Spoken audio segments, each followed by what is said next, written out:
అత్యాచారాన్ని ఏ విధవ సమర్థించడు. అత్యాచారం అత్యాచారమే.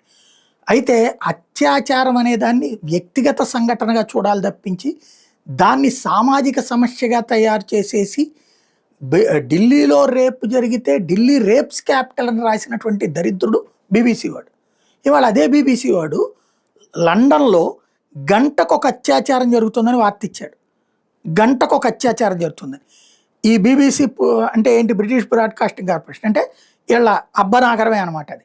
వీళ్ళ సొంత నగరమే కదా లండన్, వీళ్ళ సొంత దేశమే కదా అది. అక్కడే గంటకొక రేప్ జరుగుతుంటే మరి రేప్స్ క్యాపిటల్ లండన్ అనినో, రేప్స్ క్యాపిటల్ బ్రిటన్ అనినో ఎందుకు మాట్లాడు? వాళ్ళ దేశాలకైతే ఒక రకం, మన దేశాలకైతే ఒక రకమా? వాళ్ళ దేశంలో చేసేవన్నీ శృంగారం, మన దేశంలో చేస్తే విచారమా?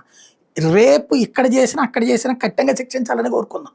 బట్ ఈ భారతదేశం మీద వీళ్ళ దాడి దశాబ్దాలుగా శతాబ్దాలుగా సాగుతూనే ఉంది.